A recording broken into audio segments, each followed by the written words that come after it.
Welcome to Naval Station Norfolk, home of the United States Atlantic Fleet and the commissioning of USS Harvey C. Barnum Jr., DDG-124. I am Commander Joseph Mills, the ship's executive officer. It is my privilege to be your master of ceremonies today. We welcome those with us in person and our friends and family as they participate in today's event via the World Wide Web.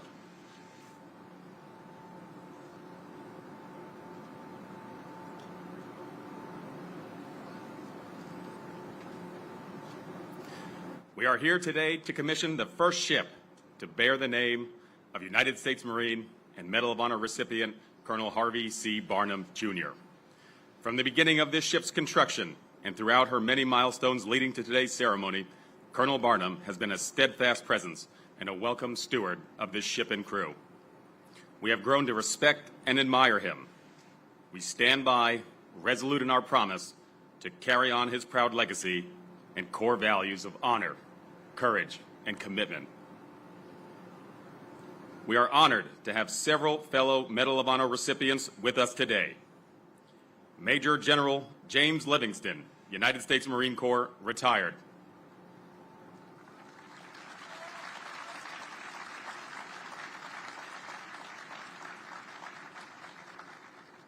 Colonel Paris Davis, United States Army, retired.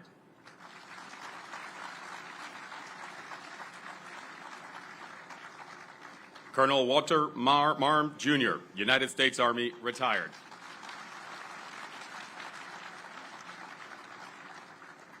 Lieutenant Colonel William Swenson, United States Army, retired.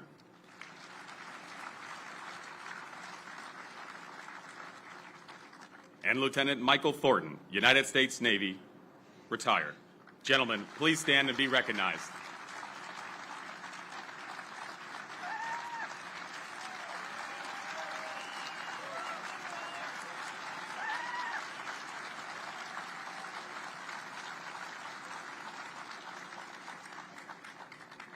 We are further honored to recognize former prisoner of war, Commander Everett Alvarez, Jr., United States Navy. Commander, please stand.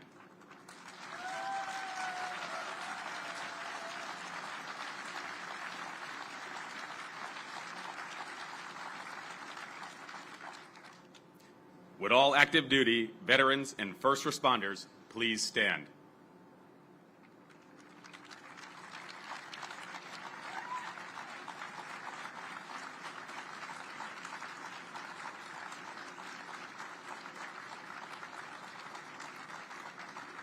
Would all military and first responder families please stand?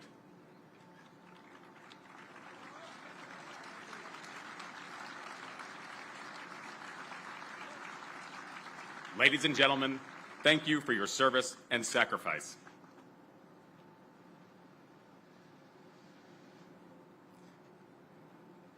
The first U.S. Navy ship sponsor can be traced to the commissioning of USS Concord in 1828. Concord was the first ship to be christened by a woman, and that tradition continues today. We wish to recognize Miss Ann Zumwalt, the sponsor for USS Zumwalt DDG-1000 and the current president of the Society of Sponsors.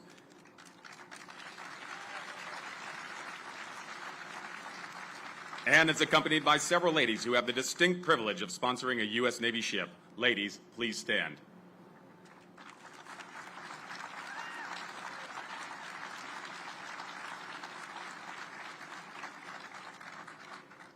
Our ceremony today is a time-honored tradition that began with the commissioning of our first warship, a captured British schooner, the Margareta, in 1775.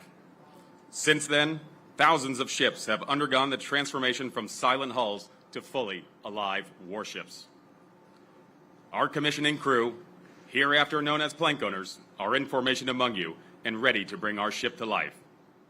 In just a few moments, the United States Marine Band will render honors to the Honorable Bobby Scott. Will the guests please rise and remain standing for the arrival of our official party, honors, the presentation of colors, and our national anthem.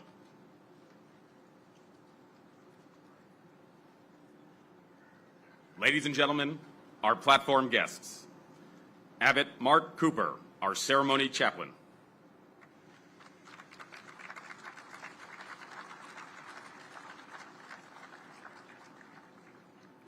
Commander Justin Parker, United States Navy, DDG-51 Class Program Manager's Representative, Supervisor of Shipbuilding, Bath.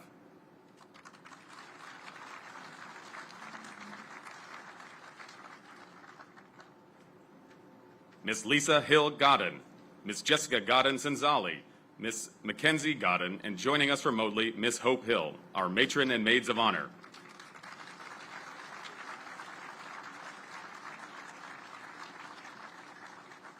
Captain J. A. Young, United States Navy, Arleigh Burke-class Destroyer Shipbuilding Program Manager.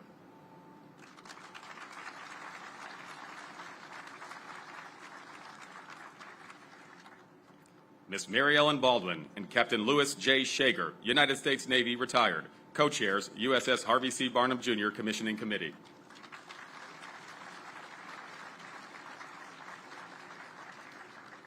Mr. Vince Dickinson, Vice President of Supply Chain and Planning, General Dynamics Bath Iron Works.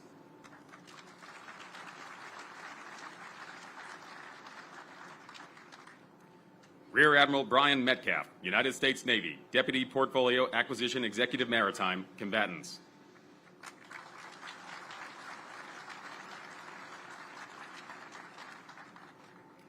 Mr. Christopher Miller, Portfolio Acquisition Executive Maritime.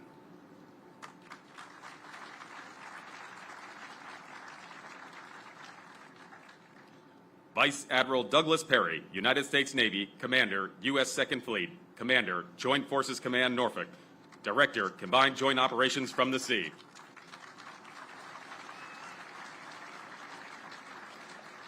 Admiral Carl O. Thomas, United States Navy, Commander, U.S. Fleet Forces Command.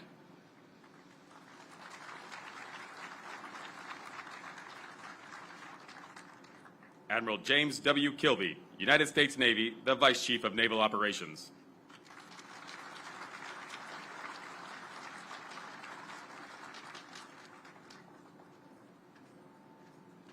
General Eric M. Smith, United States Marine Corps, the 39th Commandant of the Marine Corps.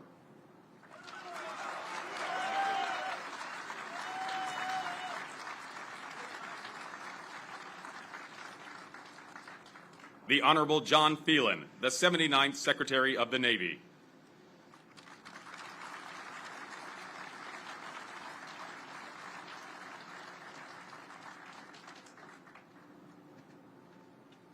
Ladies and gentlemen, our ship's sponsor, Ms. Martha E. Hill, and our ship's namesake, Colonel Harvey C. Barnum Jr., United States Marine Corps, retired, escorted today by Command Master Chief Kenson Jacks, USS Harvey C. Barnum Jr., Command Master Chief.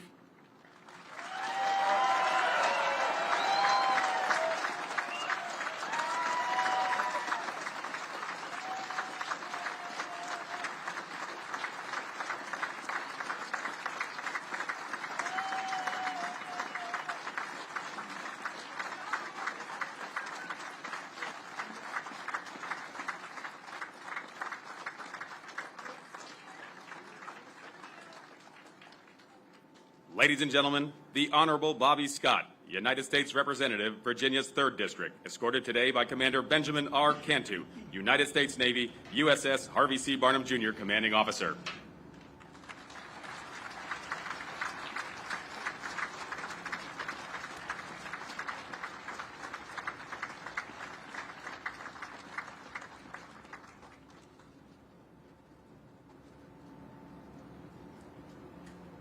Ladies and gentlemen, honors to the Honorable Bobby Scott.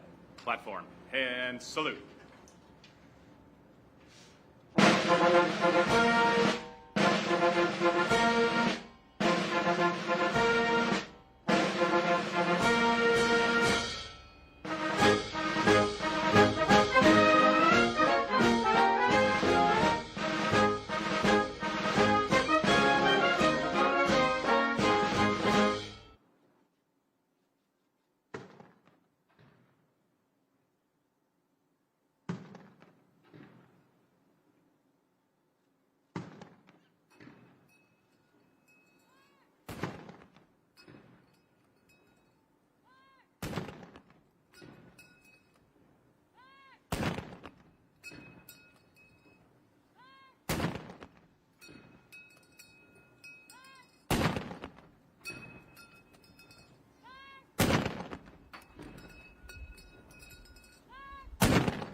Platform, ready, 2.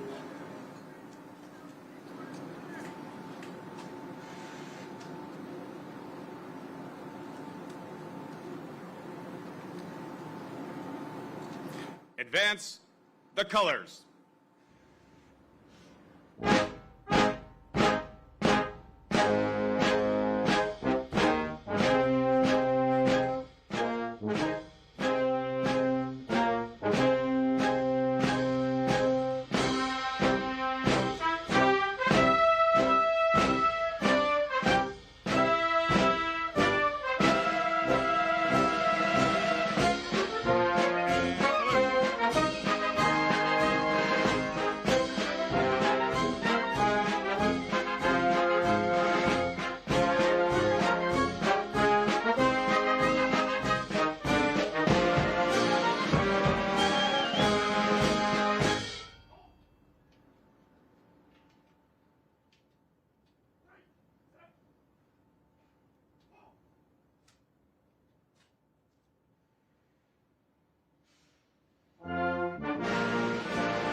Retire the colors.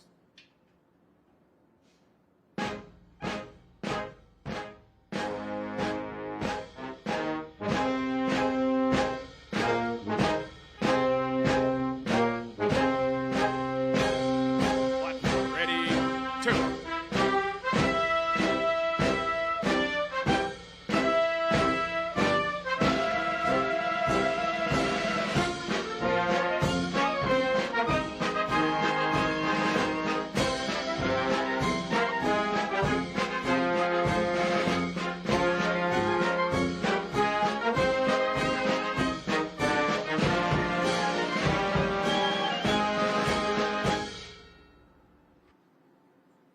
Ladies and gentlemen, Abbot Cooper will now deliver the invocation.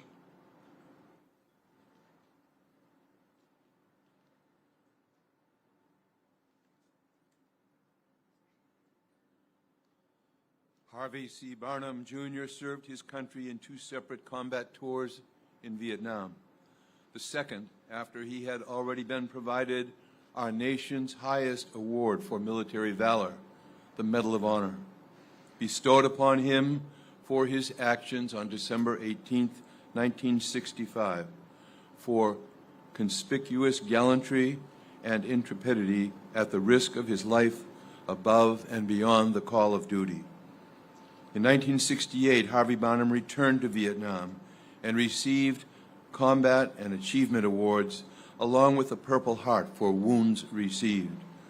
Let us ask God's blessing on this man, on this ship, honoring his commitment, his valor, and his willingness to sacrifice everything for the good of others. Let us pray. God of all creation, we ask your blessing on Harvey Barnum for his willingness to offer his life that others might enjoy the good things the United States of America provides, and especially the sacred freedoms of faith, speech, assembly, and conscience. Bless Harvey with health and happiness all the days of his life. Bless his wife Martha and their family. Keep them safe and give to all of them the joy that comes with leading a good life, committed to the well-being and happiness of all. Father in heaven, we ask that you bless as well those who will command this ship and all those who will serve under them. May they always be well prepared and ready to sacrifice as their duty demands. Keep them safe and make them always men and women committed to peace, yet ready and able to defend what is good and right and just. Finally, we ask your very special blessing on this ship. Wherever the Harvey C. Barnum Jr. might sail, to whatever corner of our globe, to whatever distant port, may it always be viewed as a sign of hope to those who believe in the dignity of humankind, to those who love freedom, and to those who place their trust and their lives in the hands of a good and gracious God. May this powerful ship bring about caution and change the hearts of those who would deny the innate dignity of others, to those who hold power more important than freedom, to those who would take away the privileges and rights of men and women in whatever part of our common globe. Lord, bless each and every mission the Harvey C. Barnum Jr. will undertake. May they all be under your guidance and care. We ask all these blessings through Christ our Lord. Thank you, Abbot Cooper. We would like to thank the American Originals Fife and Drum Corps, the President's own United States Marine Band, the United States Marine Barracks, Washington, D.C., and the United States Navy Ceremonial Guard Battalion, Joint Color Guard, and the Naval Station Norfolk Saluting Battery for their support today. Additionally, we wish to thank Commander, Naval Surface Force Atlantic, Rear Admiral Joseph Cahill, Commander, Naval Surface Group Mid-Atlantic, Commodore Brian Carmichael, Naval Station Norfolk Commanding Officer Captain Ray Glenn and their incredible staffs for their support of this event. And last but not least, we want to acknowledge Ms. Mary Ellen Baldwin and Captain Louis Shager and the entire USS Harvey C. Barnum Jr. Commissioning Committee. Thank you all. Your devotion has helped make our ceremony possible. Will the guests please be seated?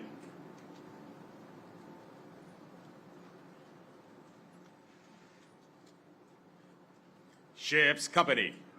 Parade. Rest. Ladies and gentlemen, the Honorable Bobby Scott.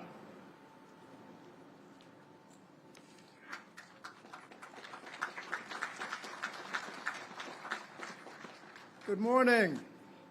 It's an honor to join all of you as we celebrate the commissioning of the USS Harvey Barnum Jr. It's my pleasure to welcome you all to Virginia's 3rd Congressional District, where I'm proud to represent thousands of the nation's best shipbuilders. Today, we mark not only the addition of a powerful new ship to our fleet, but also an opportunity to honor a legacy of extraordinary service. Colonel Harvey C. Barney Barnum, Jr., a Medal of Honor recipient and Vietnam veteran, exemplifies the very best of our nation. From his commission as a Marine Corps officer in 1962 to more than 27 years of distinguished service, including 2 tours in Vietnam, he led with courage, integrity, and unwavering commitment. His leadership extended beyond the battlefield. He shaped the operations of U.S. Central Command and later served as Deputy Assistant Secretary for Navy Reserve Affairs and also as Acting Assistant Secretary for the Navy. Even in retirement, he has continued to serve through work with veterans and law enforcement organizations. So it is fitting that the Arleigh Burke-class destroyer bears his name. Ships like this are essential in maintaining our maritime superiority in ensuring the readiness of our Navy and Marine Corps. And as a proud representative of Norfolk and as a member of the Congressional Shipbuilding Caucus, I know that we will continue to invest in the strength and readiness of our Navy and Marine Corps and our service members, and today's commissioning is certainly evidence of that investment. So congratulations, Colonel Barnum, and thank you to the shipbuilders, the Navy and Marine personnel, and your families for your service to our nation. Thank you and welcome to today's ceremony.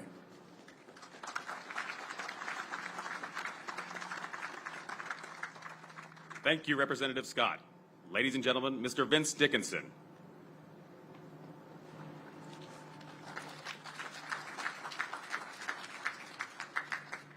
Good morning, distinguished guests, Commander Cantu, crew of the Harvey C. Barnum Jr., Colonel Barnum, Ms. Hill, Secretary Phelan, Admiral Kilby, Commandant Smith, family and friends.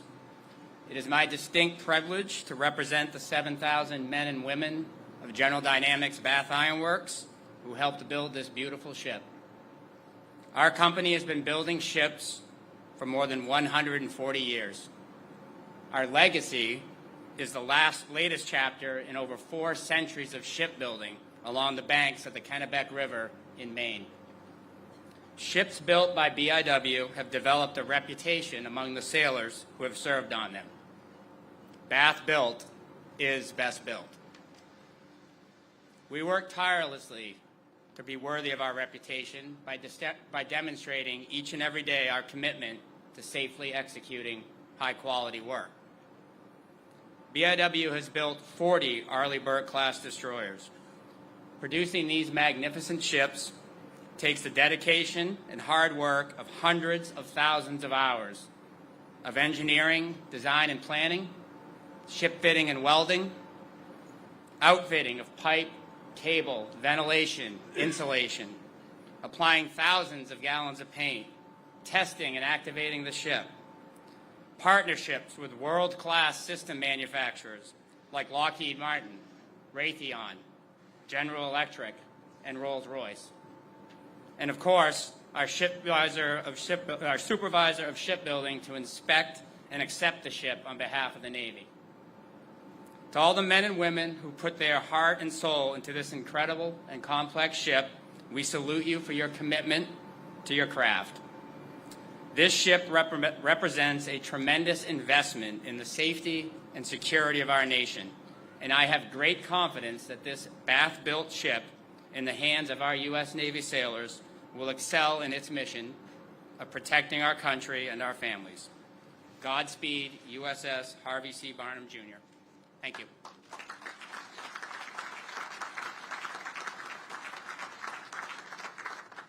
Thank you, Mr. Dickinson. Ladies and gentlemen, Admiral James Kilby.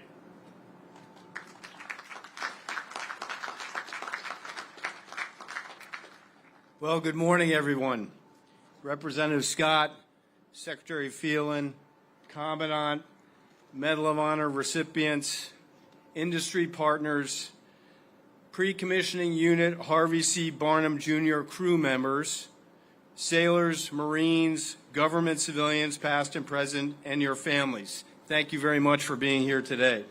I'm especially honored to be here with Colonel Barnum and his wife, Martha Hill, who is also the ship sponsor, and their multitude of family and friends. Your presence today speaks so much to your relationship and commitment to them. This is a great day for the U.S. Navy. The need to build great ships like the Harvey C. Barnum Jr. is as clear today as it ever has been. Since 2023, when the campaign against the Houthis in the Red Seas began, the nation has called upon the Navy to conduct combat operations around the globe, and the U.S. Navy has answered. From the Caribbean to the Indo-Pacific to the Middle East, sailors on ships like Harvey C. Barnum Jr. are standing the watch, defending the homeland and deterring aggression. Soon, this crew and the ship will join their ranks as the 14th DDG, named after a U.S. Marine, and the 6th named after a Medal of Honor recipient. Our Arleigh Burke-class destroyers are crewed by committed, world-class sailors and equipped with the Aegis combat system, the world's best and most lethal combat system. Since USS Arleigh Burke, DDG-51, commissioned in 1991, our nation has consistently called upon our DDGs to sail into harm's way and to achieve objectives for the joint force and our nation. They are the symbol of modern America Navy power. Given his combat legacy, Harvey C. Barnum Jr.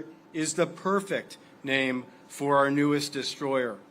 His selfless, sound judgment, and calm under pressure as he faced deadly enemy fire in Vietnam served as a model for every U.S. Harvey C. Barnum Jr. crew member. His heroism and courage serve as an inspiration to everyone in the Navy and the Marine Corps. And his continued service as a government civilian and as an advocate for veterans for over 27 years of service in the Marine Corps set an example for everyone interested in a life of service. I would also like to highlight his impact on the ship's crew. He has closely followed with great interest the construction of DDG-124. He was present at all the ship's significant milestones, including keel laying and christening. He even got underway with the commissioning crew last July, and Colonel Barnum is one of only a few people to get underway with a ship that bears his name. Others include Admiral Arleigh Burke and President Jimmy Carter. He made a lasting impression on that crew on that underway. He was all over the ship, from the captain's chair on the bridge to the central control station where we monitored the engineering plant to the Combat Information Center where he fired the first round of the ship's 5-inch gun. That cartridge case of that round is proudly on display in the ship's classroom today. But perhaps the most impactful place he visited was the crew mess, where he engaged in so many of the sailors you see around you today. There he shared stories not only of his experiences, but also experiences of other Medal of Honor recipients who he calls friends. Those lessons are invaluable and lay a strong foundation of culture among this amazing crew. Colonel Barnum, your consistent involvement as the ship's namesake and your close relationship with the ship's crew is important and will influence them well into the future. It means so much to all of us today to have you here. Your presence gives this crew a unique and powerful connection to the legacy they are inheriting and have an honor of continuing. To the crew, take pride in stepping forward with this legacy. As Colonel Barnum would say, charge on.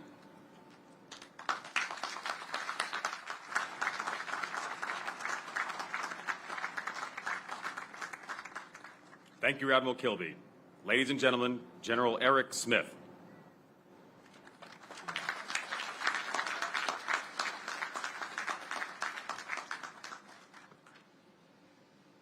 Hey, thank you. Thanks for being here today to honor a true warrior, Barney Barnum, a true warrior. And I'm going to deviate from the script here just for a minute because we're often mesmerized by the light blue ribbon that some of these gentlemen and that Barney wear around their neck. But what you don't know is the story behind it. And so that's my job today, is to tell you the story behind it, because Barney won't do it, because he's too humble. So I'm going to read to you his Medal of Honor citation. And this will turn your hair white for those that don't already have white hair. You got to remember that Barney was an artillery officer, was a forward observer, was not an infantry officer.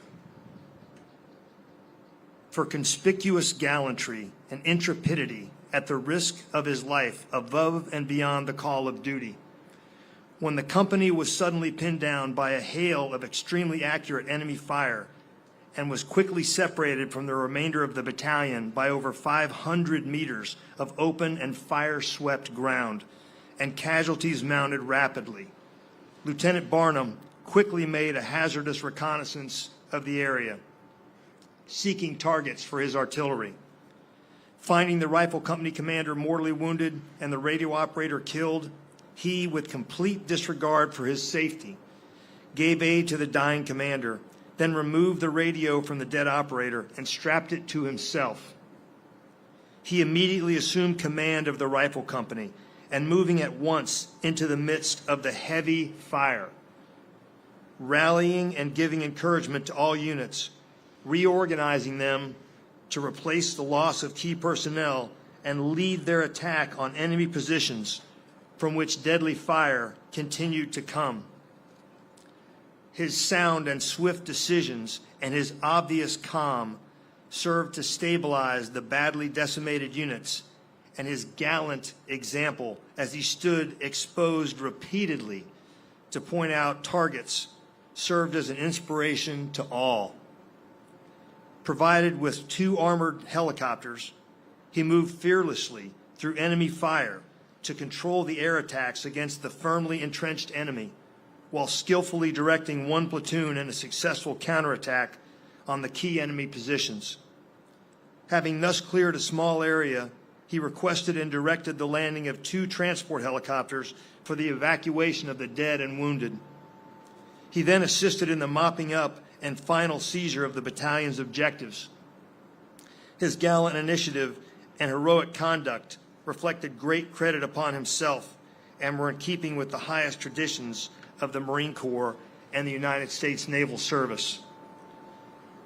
Now, ladies and gentlemen, I don't know where we get individuals like Barney Barnum, but we're damn lucky to have them. Because that stuff,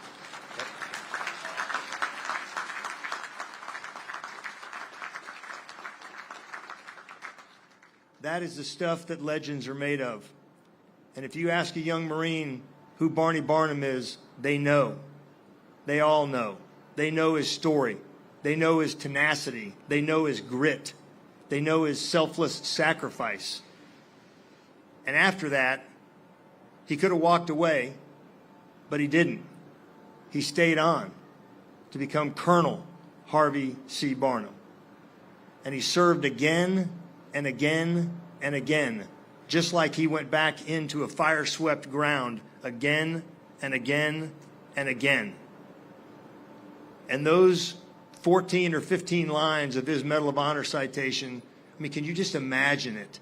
The heat, the searing heat, rounds ripping over your head, machine gun fire ripping by your feet, everybody out there on the other side trying to kill you. And yet he stood exposed. Why? To save others, to destroy the enemy, and to save his Marines. I mean, again, who does that? What kind of person does that? A very, very special kind of person. And we're honored today to have several Medal of Honor recipients here with us. And I would encourage all of you to look them up and read their citations, because all of them will turn your hair white. It is an amazing tribute that Barney is still here with us today, because he should have been killed that day. He absolutely should have been killed. By all rights, there's no way that a man who stands up and exposes himself to an enemy battalion's worth of fire survives that attack. But he did, and there's a reason he did, because he had more left to give, and he's still giving. I mean, if you haven't met him, you don't know what you're missing, because he's got a no limited governor on his body. He just continues to give and to give, and he only has one way to go, and that is to charge on. And if you'll hear him say it, and I'm going to ask you to say it, because he's going to ask you to say it, and I'm going to get it in first. So his motto is charge on. And he'll say, if you're going to be a bear, be a grizzly bear. You know, be the biggest, baddest thing in town. And that's what he is. He's always been that way. He has always been a true servant leader. He's always been a warrior. In his heart, he is a lethal weapon. And what I would ask you to do, I'm going to say charge on, and you're going to repeat it. And you're going to keep repeating it until you're loud enough for my satisfaction as the Commandant of the Marine Corps. So I want you to do this for Barney. When I say it, I want you to repeat it until they hear you in downtown Norfolk. Charge on. Charge on. Charge on. Charge on. Charge on. Yeah, that's most of the way there. I'm going to let Barney finish it off because I don't know that that met his standards. But I am truly grateful to be standing here today on this stage with a living legend, a personal friend and a personal hero of mine, Harvey C. Barnum. And this warship will bear his name. And when the adversary sees it, they're going to put their tail between their legs and they're going to go the other direction, because they're going to know that the crew of this ship carries that charge on mentality. And you don't want to be standing between them and their mission, because just like Barney, you don't want to be standing between him and his mission, because he'll kill you. He will kill you. He is a steely-eyed killer. Don't let yourself be fooled by the, oh, I'm a nice guy, I'm Barney. Hey, he is a steely-eyed killer, and he has been since he was a lieutenant, since that fateful day in Vietnam. So, Barney, it is a real privilege to get to be here today to honor you, sir. You are a true living legend. You are the stuff that our legends in the Marine Corps are made of. We are so proud to call you a Marine and to call you our friend. Semper Fidelis, sir.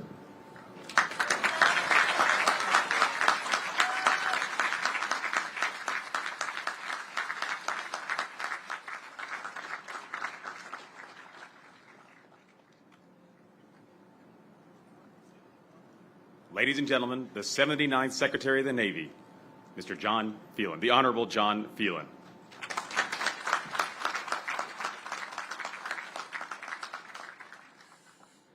Good morning. I always enjoy following the Commandant after a speech. It's one of my favorite things.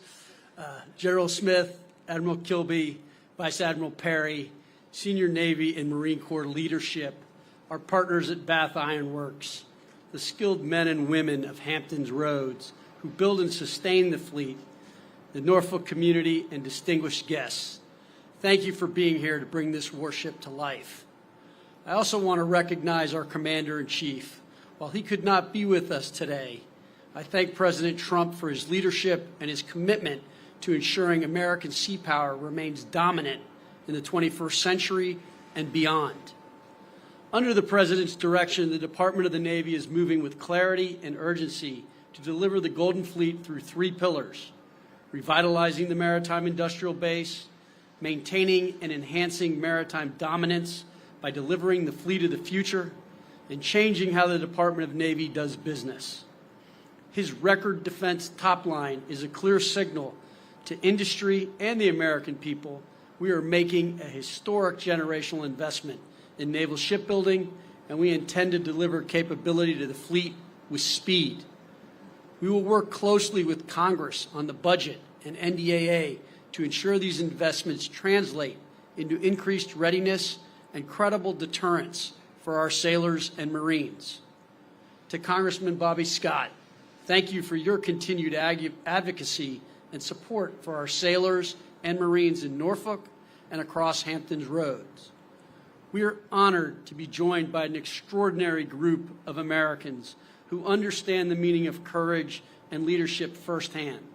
The following Medal of Honor recipients whose service spanned generations of war: Major General James Livingston, United States Marine Corps; Colonel Walter Marm, United States Army; Colonel Paris Davis, United States Army; Lieutenant Colonel William Swenson, United States Army; and Lieutenant Michael Thornton, United States Navy.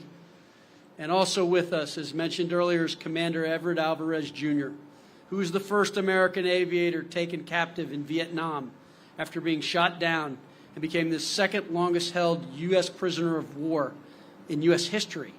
Gentlemen, your presence reminds us that the standards we celebrate today is not abstract. It is lived, it is earned, and it endures.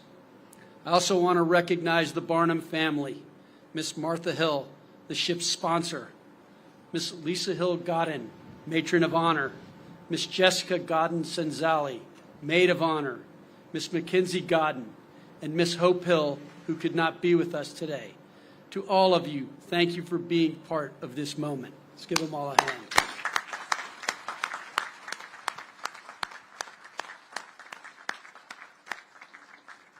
Today we commission the USS Harvey C. Barnum Jr., a warship that carries a name earned under fire and a legacy that demands something of every sailor who serves aboard her. Now let's talk about the legendary Marine this ship is named after, Colonel Harvey Barney Barnum. Few living namesakes ever see their ship commissioned. I believe actually this is the third time.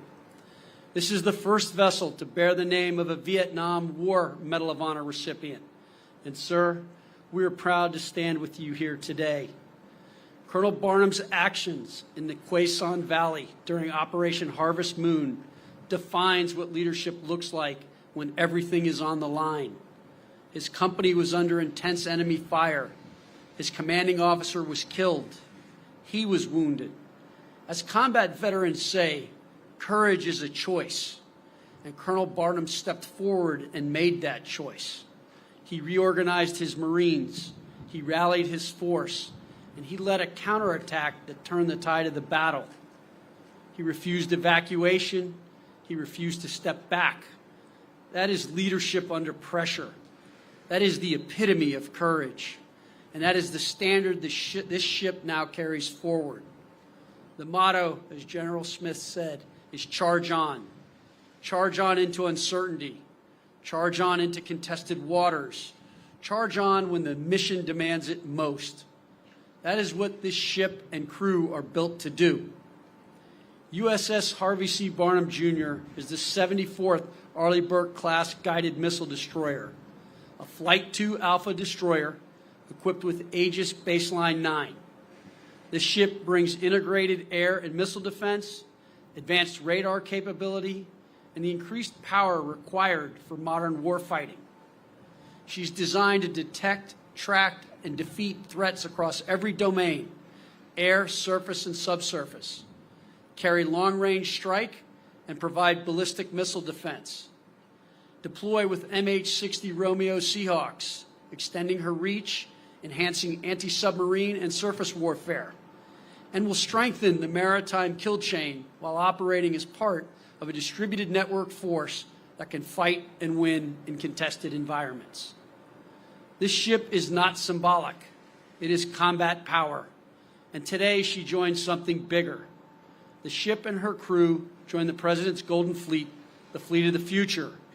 This ship represents the high end of our fleet, the proven core of our warfighting advantage at sea, complemented by next-generation battleships on the highest end of the high-low mix, and on the low end, unmanned surface and undersea vessels and new frigates that will have tailored force packages and serve as command and control nodes. Another way, a quarterback for unmanned vessels like the medium unmanned surface vessel. The high-low mix gives combatant commanders increased options and flexibility across multiple missions and theaters simultaneously. The Golden Fleet is rebuilding America's maritime dominance by putting more capable ships in the water, strengthening our industrial base, and ensuring we can fight tonight and win tomorrow. Because to be a superpower, one must be a sea power. USS Harvey C. Barnum Jr. represents exactly what that future looks like. Modern capability, proven design, delivered with precision and discipline, and most importantly, manned by warfighters ready to execute, because platforms don't win wars, people do. Commander Benjamin Cantu, commanding officer, Commander Joseph Mills, executive officer, Command Master Chief Kenson Zacks, and the crew, or as Colonel Barnum calls them, the Grizzlies of USS Harvey C. Barnum Jr. This is your ship now. You've trained for this moment. You've tested this ship across every system, propulsion, combat systems, navigation, and weapons. You have taken her to sea, pushed her to the limits, and proven she is ready. Now you take her forward. You carry her name, you carry her mission, and you carry the legacy of a Marine who never stepped back when it mattered most. Colonel Barnum has been woven into the life of this ship from the start, from construction to sea trials, standing with this crew and firing the first shot from her 5-inch gun. That connection matters because this ship is not just steel and systems. It is a standard of honor, courage, and commitment, a standard of relentless and unyielding leadership, a standard that demands action when others hesitate. And that standard will live in every watch you stand, every mission you execute, and every decision you make at sea. To the Barnum family, thank you. Thank you for your service, your sacrifice, and for sharing this legacy with the United States Navy. And to Colonel Barnum, sir, your example will guide this crew long after today. It will guide them with in the quiet moments and in the hardest moments, because that is the power of a name like yours. It leads, it endures, and now it sails. Courage like Colonel Barnum's doesn't end with one man. It endures in those who carry it forward. To the crew, you are the backbone of the United States Navy. So as you take this ship to sea, remember this. Your mission is simple: deter aggression, defend our interests, and if called, fight and win decisively. That is your charge. Charge on. May God bless you. May God bless the USS Harvey Barnum Jr. and her crew. May God bless the United States of America, and may God bless the Navy and Marine Corps team that defends her. Thank you.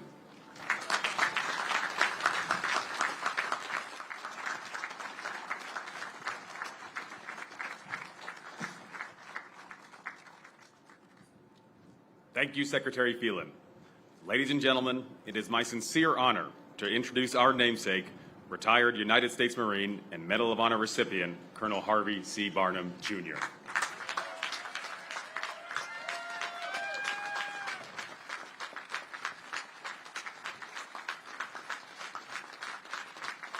Thank you. Thank you. Please sit down. If I seem a little nervous up here, it's because I have a number of senior officers behind me and they're wearing swords.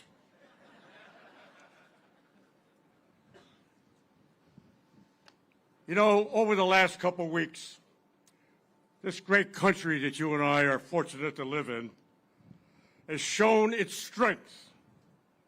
The successful launch and recovery of the Artemis, the recent rescue of 2 downed pilots.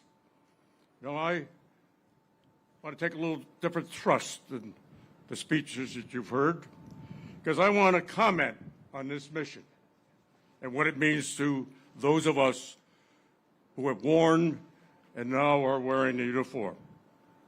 The recovery of the 2 downed pilots was not just a mission. It was a belief. Service members are trained from day one that if they are ever isolated, injured, or find themselves behind enemy lines, someone will come get them. That belief changes behavior. It shapes how pilots fly into contested airspace. It influences how small units, ships, operate under fire. It affects decisions made in moments when hesitation could lose lives. When our sailors and Marines believe that they won't be abandoned, it strengthens trust. It strengthens decision-making and reinforces the will to act when it matters most. Military effectiveness, my friends, is not built on technology alone. It is built on the leadership, trust in shipmates, and trust in the Navy Marine Corps team. Operations like the rescue of the 2 downed pilots reinforce that when sailors and Marines see the military commit enormous resources, especially in hostile territory, to bring 2 Americans home, it reinforces a shared belief we take care of our own. A belief that drives cohesion. It sustains units under stress. It carries families through uncertainty. It also answers the question every Marine and sailor will eventually confront. If something goes wrong, will they come get me?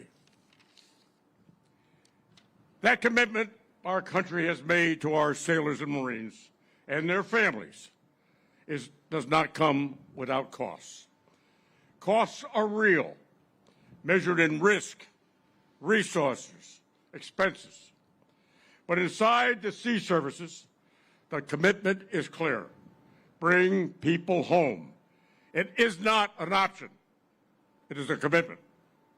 And that belief matters because it shapes how Marines and sailors, the crew of the U.S. Harvey C. Barnum, DDG-124, will operate under pressure. How Marines and fire teams, divisions serving aboard this warship, how they will trust one another to always do the right thing at the right time for the right reasons. How they trust one another and how decisively they will act when it counts. So I've introduced many groups last night, and from the podium today, the XO introduced, who travel great distances to share this commissioning with us. But I didn't get to introduce some of the special guests that joined us today. They were introduced by the XO. But I have one special group that I want to recognize and stand with the families of the crew of D.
Now for the crew, who are anxiously waiting for the ship's sponsor, my wife, Martha Hill, to give the command to man the ship and bring her alive. As you bolt up these gangplanks, you'll look back and realize that all the hard work, the hours and hours and hours of training, and the separation from your families was not for naught. You have realized mission accomplishment. You have prepared this dreadnought, this warship, the newest warship in the fleet, to now be titled the USS United States Ship Harvey C. Barnum Jr. Mission accomplishment, Bravo Zulu, charge on!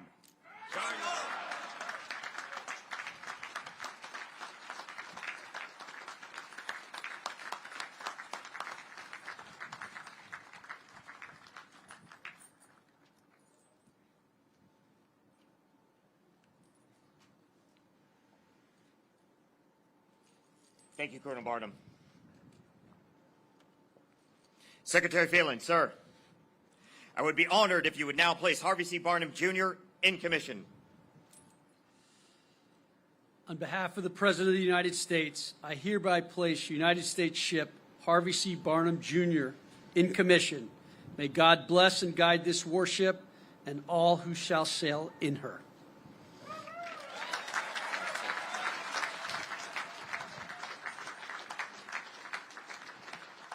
Thank you, Secretary Phelan. Executive Officer, hoist the colors and commission pennant. Aye, aye, sir. Ship's company. 10. Huh. The commission pennant in professional national navies began to take form in the late 17th century. All ships at that time were sailing ships, and it was often difficult to tell a naval ship from a merchantman. Navies began to adopt long, narrow pennants to be flown by their ships at the mainmast head to distinguish themselves from merchant ships. The commission pennant will fly continuously until the ship is decommissioned. Ladies and gentlemen, please rise. I direct your attention to the ship's mast as we hoist the colors and commission pennant. Quartermaster, hoist the colors and commission pennant. Aye, aye, sir.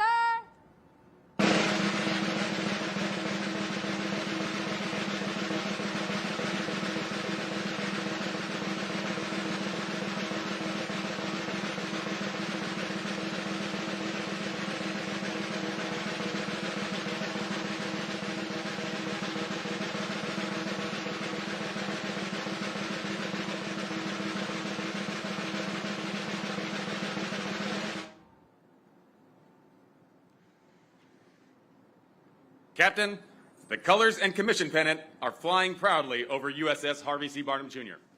Very well. Ladies and gentlemen, please be seated.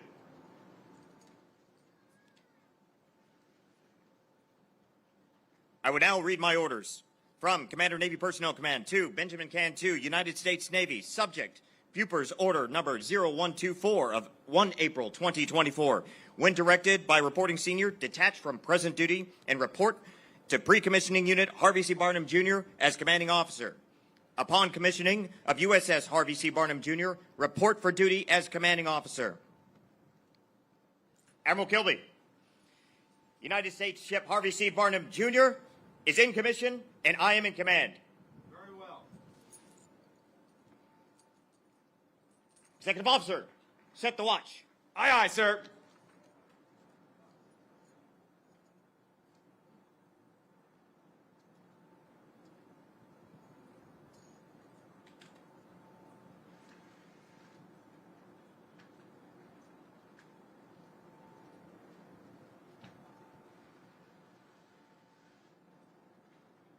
Officer of the deck, set the first watch. Aye, aye, sir. The officer of the deck is the commanding officer's direct representative, and while on watch is responsible for the safe operation of the ship and crew. The long glass is the traditional symbol of an officer of the deck's authority in a ship of the line. We are honored to have our ship's namesake, Colonel Harvey C. Barnum, Jr., with us today. Colonel Barnum will pass the long glass to our first officer of the deck, Lieutenant Calla Lynn Hilliard from Moni, Illinois. The Petty Officer of the Watch is Operations Specialist Second Class Jay Avil from Sandersville, Georgia. The Messenger of the Watch is Yeoman Seaman Judah I. Jones from Annapolis, Maryland. And the Bosun Mate of the Watch is Chief Bosun Mate Matthew S. Barham from Raleigh, North Carolina.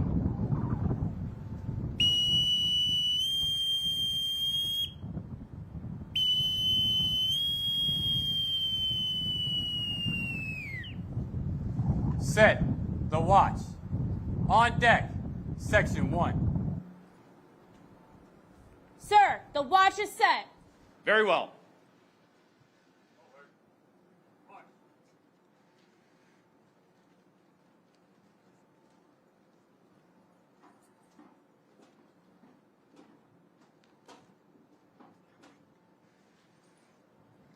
Captain, the watch is set. Very well. The spirit of a U.S. Navy warship is the embodiment of her sponsor. Our sponsor, Ms. Martha Hill, has carried on the proud tradition as godmother to this great ship. Martha christened this ship in Bath, Maine on July 29th, 2023, and she imbued this ship and crew with her devotion and loving spirit. Martha, I would be honored if you would give the order to man our ship and bring her to life.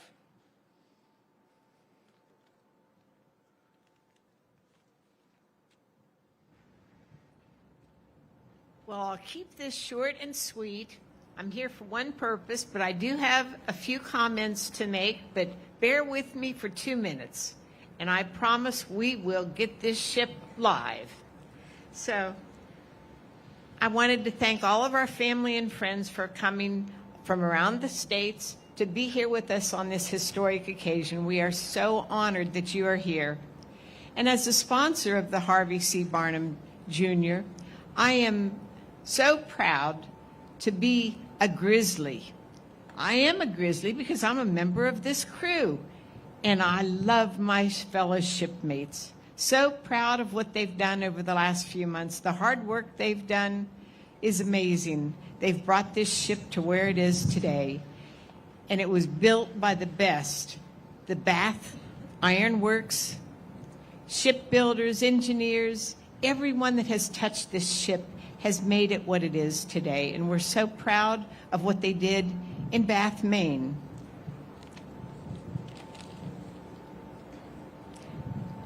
And as the wife of Harvey C. Barnum, we call him Barney, and so that's how I'm going to refer to him. Most of us know him as Barney. So Barney, while he is a national hero, he is my personal hero. He has been with me through the last 8 years in particular, since I had a brain bleed, and he has been with me every morning, every evening, 24 hours a day, being my own private hero.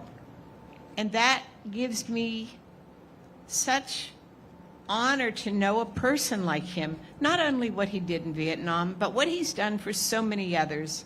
Saving a woman in a restaurant one time, saving a child from drowning in a pond after he fell through ice. So Barney's service to country is there, but he also has saved his fellow man, and he has made my life much easier over the last 8 years. And he makes an incredible breakfast. So, but I just wanted to also thank the Bath Iron Works people for building this beautiful ship. And I hope that some of them are here today. I know some are probably watching remotely. And also some of our family and friends that were not able to attend are also watching remotely. And we just so wish that you had been here to experience this historic occasion. And I want to say, you know, a commissioning is a moment when this ship, which is steel, is brought to life. It becomes a living thing. And the skills of the shipbuilders and the engineers are all on display for us all to see and to be proud of. These are our tax dollars are at work. But it's more than that. It is a spirit of our nation as it sails the seas of the world. And the seas will see the Barnum from one end to the other, and we want that pride to be instilled in our crew, and I know it is.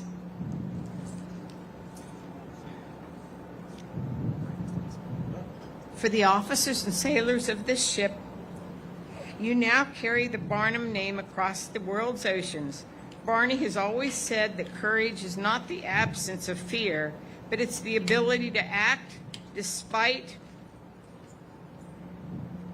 of it. You embody that truth. Your service, your discipline, and your willingness to stand the watch reflect the very best of our nation. Barney and I, as I've said before, and as he has said, are immensely proud of who you are and what you have done and what you will do in the future. And to the families who stand on the home front, your strength, your patience, your support, and your sacrifices on the home front make this day possible. Please know that you are part of this ship's legacy and the story from the very beginning. And to this remarkable crew, from this day forward, you will bring this ship to life.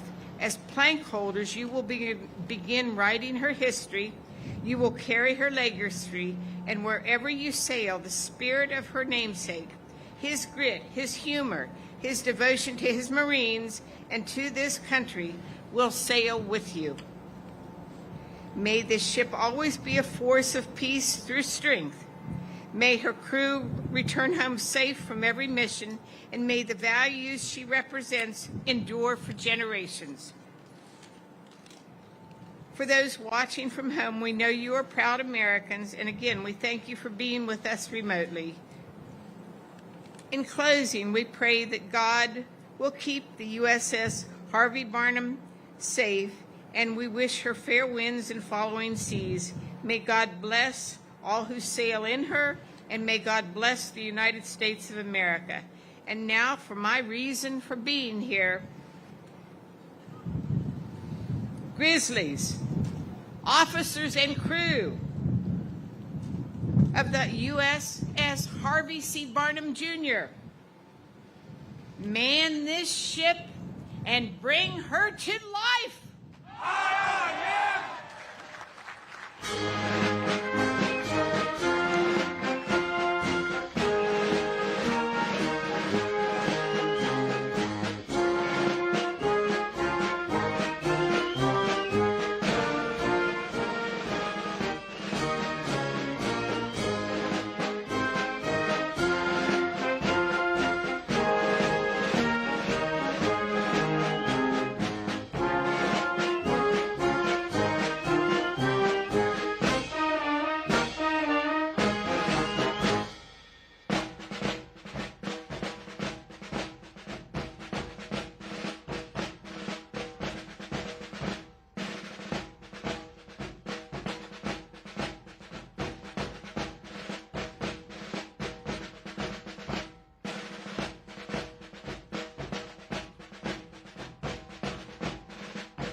Ladies and gentlemen, the crew of USS Harvey C. Barnum Jr. salutes you.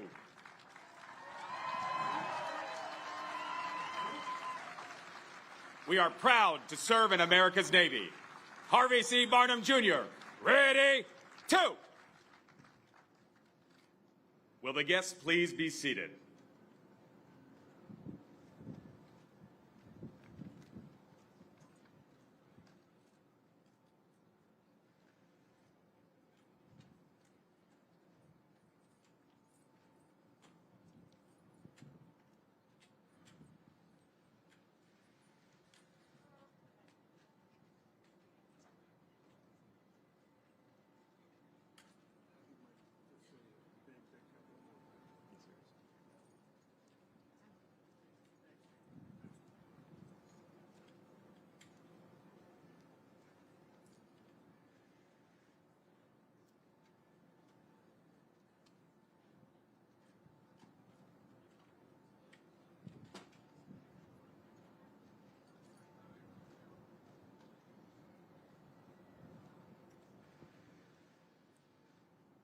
Captain, USS Harvey C. Barnum Jr. is manned and ready.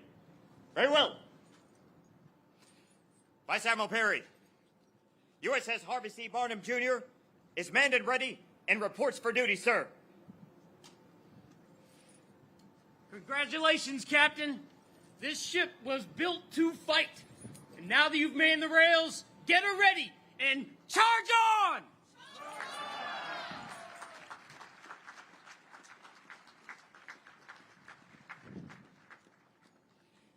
Secretary Phelan, sir. Request permission to break your flag, sir. Permission granted. Break my flag. Executive Officer, break the flag of the Secretary of the Navy. Aye, aye, sir. Quartermaster, break the flag of the Secretary of the Navy. Aye, aye, sir.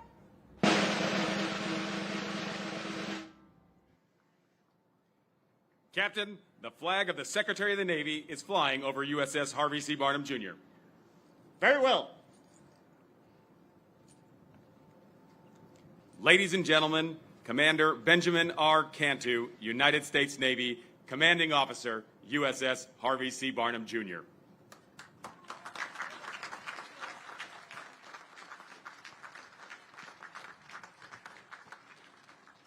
Ship's company, hurry, rest.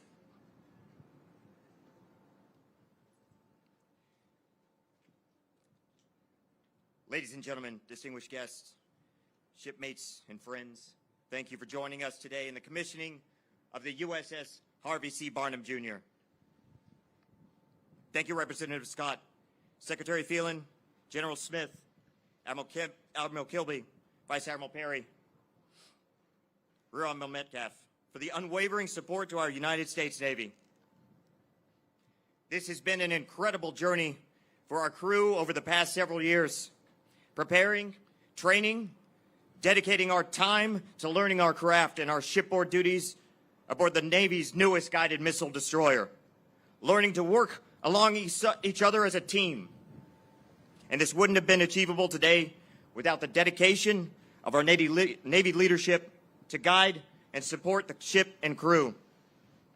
To the Navy League of Hampton Roads and the co-chairs of the Commissioning Committee, Mary Ellen Baldwin and Lou Shager, I can't thank you enough for your tremendous support with this commissioning event.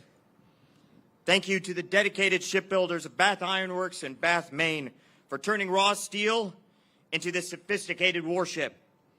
The determination and toughness that I witnessed alongside the hard-working shipbuilders in Bath, Maine is unmatched.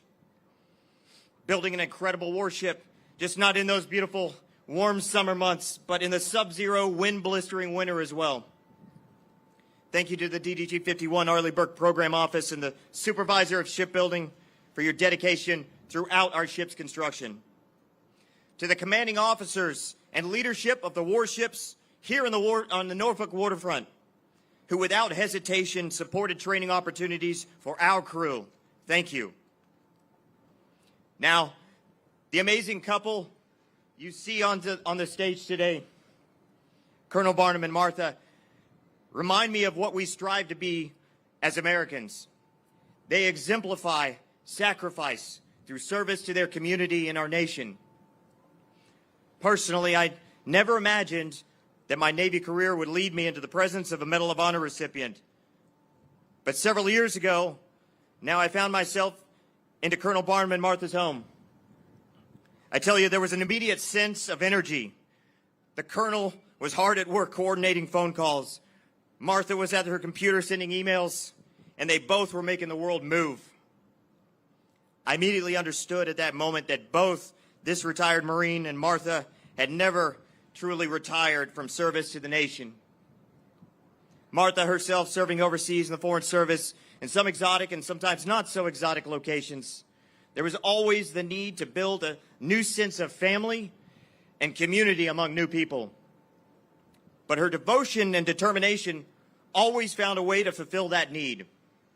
And now, as our ship sponsor and plank owner, she has brought that same sense of family to our ship. Now, as this warship has been brought to life, we accept the profound responsibility that comes bearing Colonel Barnum's name. Every sailor who walks these deck plates will be reminded of what it means to serve with honor, to lead with integrity, and to defend our nation without hesitation. Colonel Barnum has carried a tremendous burden throughout his lifetime.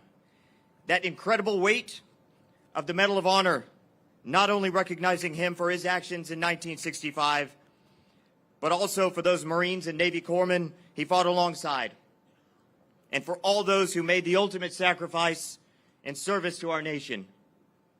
And today, our great ship that bears his name, our crew that stands before you, and our future shipmates that will continue to serve aboard this mighty warship will help carry your name and do everything within our means to help share that burden for the years to come. Thank you, Colonel Barnum. Thank you, Martha. USS Harvey C. Barnum Jr. Attention! Charge on! Thank you.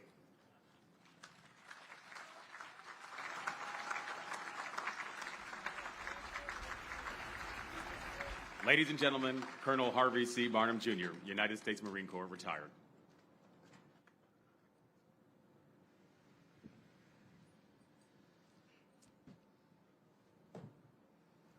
Throughout my career, if I saw something that went wrong or should have been done differently, I took action. Well, last night, I was supposed to present this Lone Sailor Award. I received it in 2018. And in my remarks, I looked down in the front row and VCNO Bill Moran. I said, Bill, this will go aboard the Barnum and sail the seas around this country as an example of who sailors are, what they're expected of them, and the traditions that go with this Lone Sailor Award. So the sailors, the crew, the officers of DDG 124, the Barnum, I leave this in your hands. And when the going gets tough, take a look at them. And remember what the Lone Sailor stands for. God bless you all. Semper Fi. Charge on.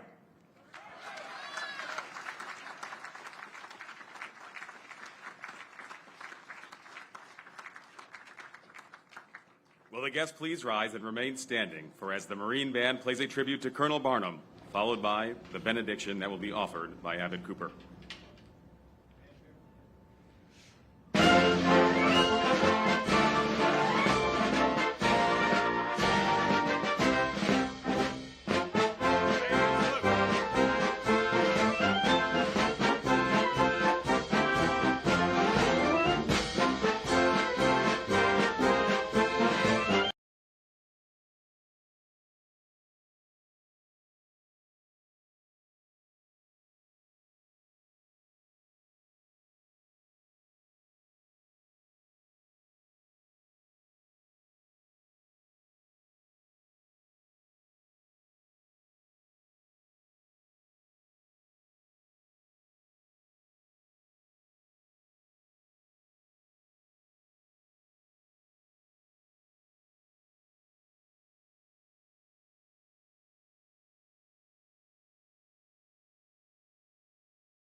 the USS Harvey C. Barnum Jr. bring only honor to our nation and our people as it journeys about the world, supporting freedom and dignity for all. We ask all these blessings through Christ our Lord.